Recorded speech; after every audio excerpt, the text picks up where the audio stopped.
Today on Fox News, there was this interview that almost made me lose my freaking mind. Here it is. Joining us to discuss all these developments are Monica Crowley of the London Center for Policy Research and Enrique Morones, founder of Border Angels, an advocacy group for illegal immigrants. Thank you both for joining us tonight. Enrique, I want to start with you. You hate that this president wants to secure the border, put up a wall, lock it down. That's not something you want to see, is it? Well, first of all, I don't represent illegal anybody. These are human beings, and I, like most of the people in the country, do not support Trump's agenda of hate. The border is already militarized. There's already a wall that covers a third of the border. It's led to 11,000 deaths. And Donald Trump is a person totally out of touch with reality. I really support, and I was really encouraged today when I heard Stormy talking about the fact that he does have little hands. I don't know where she was going with that, but one thing I do know is he's a very dangerous man. He's incompetent, and the whole world is saying, what happened to the United States? Wait a second. Enrique, let's go back to your first point here. Sure. People that cross the border illegally are here illegally, correct? Yeah, but they're not illegal immigrants. There's no such thing as an illegal human being. Just like people were called wetbacks and if they're here illegally, I mean, enshrined in the law, it says they're an illegal alien. So, yeah, but also it said 3/5 of a human being or wetbacks, and those terms were eliminated later because they were very racist. The law racist. doesn't say that. But I they didn't were use used that in the derogatory term. You didn't, If they Jason. come here illegally, they're here illegally. They're illegal. No, they're not illegal human beings. They've committed an illegal act. So they're here illegal. Oh my goodness, Monica. Yeah, Yes. yeah. Well, You see, at this point, this is where I want to reach through the TV, grab that guy, start shaking him, slap the living fuck out of him, and tell him to wake up and come back to reality. I mean, seriously, what the fuck is not an illegal human being? What the fuck is that? What the fuck does that even mean? Not an illegal human being? First of all, you start off the conversation exactly like almost everyone on the left does. Let's start off the conversation with personal attacks, belittle you, so I can start off from a place of power. I can make you feel like shit. I can make you look small. And then we're going to start the conversation. Then, during the conversation, I'm just going to spout out a whole bunch of fucking nonsense that means absolutely nothing, and then smile and act like I won the conversation. These people, I'm telling you, these people from California, there is something in the water over there. There is literally something in the water. There has got to be. All the shit that's running down from all those other states, from that river, it's contaminated. It has to be, because these people are fucking insane. They can't hold a logical, intellectual conversation with anybody, any type of debate. They constantly just break down into, your mama. That's all they can say. Your mama, you're stupid. Trump's got little hands. You know what that means. Are you kidding me? You founded an organization to help illegal immigrants?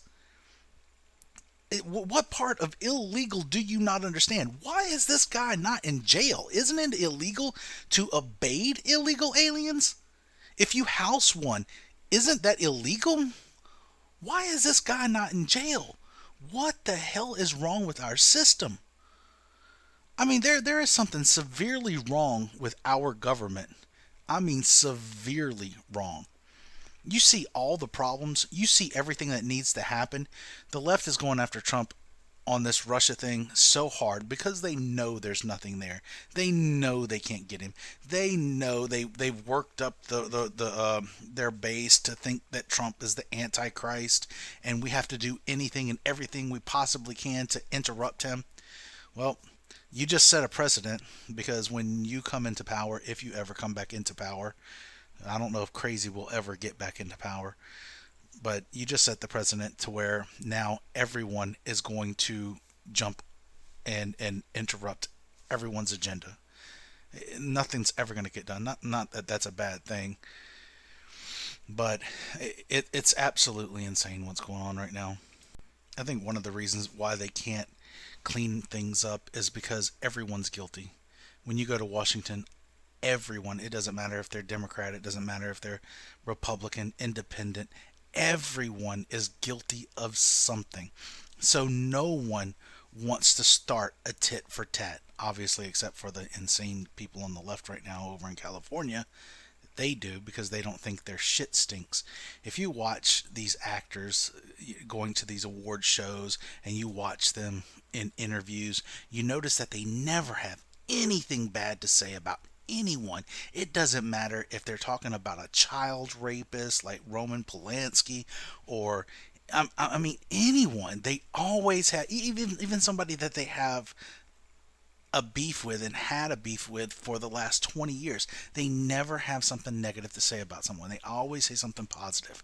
That shit has moved out into all of California, and because they control almost all the media, all the movies, all the news stations, you know, that shit, they're expecting that from the rest of the world now. You don't hurt my feelings no matter what. You're supposed to always have something good to say about everyone. Everyone deserves to live. Well, this is why you can't be nice to everyone. People like this guy, lots and lots of people on the left like this guy, who literally, they want us to go to an idiocracy. They are fucking insane, especially over this immigration issue. Look, I know people. I have family members that are in the construction industry. You know, I have an uncle that owns a construction company. The workers that he used to have were American. They were black, they were white, they were low income people, that turned to carpentry, that turned to roofing, that, they were masons. These weren't highly educated people that turned to these types of careers. They were low educated people, and they worked these really hard back breaking jobs. And then all of a sudden, just like the fruit industry, I know people that own strawberry fields that would hire, migrants that would come in, seasonal workers. They would sign off for visas for these people to come in for the summertime to pick strawberries, and they would come and they would work their ass off, and they would save up their money, and they would purchase a Ford truck. When I was a kid, I remember this. They would purchase a Ford truck. They'd pool their money and purchase as many trucks as they could, because they could bring it back to Mexico or wherever they were from in South America, and they could sell it for 3 times the money. So everything they made there, picking fruit, they could take that and double it or triple it by purchasing something here in the United States at a really good price, and then bringing it back there and selling it at a very expensive price. So, I mean, they weren't fools. They weren't stupid. They worked really hard for a little bit of money. And they put out local people, because before they came, the people that did all the picking were a lot of senior citizens, a lot of kids, coming out of school in the afternoons. They would come pick, just a lot of low income people would come and pick the fruits. But then pretty soon, every season, it was taken over by these migrants. The same thing started happening in the construction industry, where they were coming in and they were undercutting the U.S. workers by a lot. At one point in time, I remember a while back that the carpenters and the carpenters were getting about $15 to $20 an hour, depending on how experienced they were. Some people even got more than that, depending on what part of the country you were in. And all of a sudden, these other people, they came back from Mexico and South America, and they started working, doing the carpentry work, really hard back-breaking work for, $6, $7 an hour. I mean, $7 an hour was a lot for these people. They would pay them a lot less. Sometimes they'd pay them by the job. And when you broke it down, we're talking about $1, $2 an hour, because they would invest so many hours doing these jobs. But they were willing to do that. And what wound up happening was these people displaced almost the entire U.S. workforce. And the people that were working these jobs, that were part of the U.S. workforce originally, it got to where they couldn't afford their own life anymore. They were literally working super poor. You couldn't afford a family with this type of money because these people, remember, they were coming over here, they were working, they were taking their money back to Mexico. They weren't staying here the entire time. And if they do come here and stay here the entire time, they're like 12, 14 people in one apartment or one house. They all have to pool their money to stay here. I mean, I have no other word to explain it except insane. This illegal immigration is, in my opinion, a way for, if you look back through history, you'll notice that when Bill Clinton came into office, and you can go to, what was that? One of the government sites, the census, I believe, and take a look at it. But when Bill Clinton came into office, before him, we were around 600, 700,000 immigrants a year that we were letting into the country. After he became president and throughout his entire presidency, he literally tripled the amount of immigrants that we allowed into the country. It went from 6 to 700,000 up to 1.7 to 2 million a year throughout his entire presidency. When it came to Bush lowered it back down to about 1 million a year. When Obama came into office, Obama knocked it down to a dead set of 900,000 a year, and that's where it's been even up until today. It's been 900,000 people per year. You know, you think about that's a lot.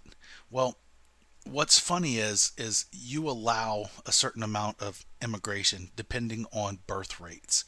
If the birth rate is around 2.08, which is what you need to maintain a population, especially our population, if it's below that, you want to allow immigration to come in so you maintain your economy.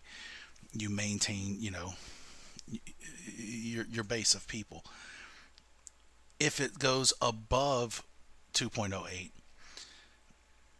where it was when Bill Clinton became president, it was around 3. So that means for every couple, we were creating an extra child. We were replacing each person, the man and the woman, and we were also adding an extra child in the mix. So we were actually gaining population just through the birth rate. But we also, like I said, tripled the amount of immigration that we allowed to come in at that point in time. Then after Bill Clinton, you notice that the birth rate dropped dramatically. It went back down to about 1.8, and it's been at 1.8 from after Bill Clinton till now. Just like, we dropped the immigration for a while. But these illegals coming in here, allowing them to vote, these sanctuary cities and sanctuary states wanting the illegals to vote. I mean, this is nothing more than the Democrats trying to create a brand new base of voters, and that's all it is. It's all about the votes. If you look at the demographics, they used to really rely on the black vote, but the black vote is starting to move Republican. Why? Because the females in the black community are becoming a lot more educated, and they're getting a lot better jobs. They're moving up to white collar jobs now, and they're bringing up their community.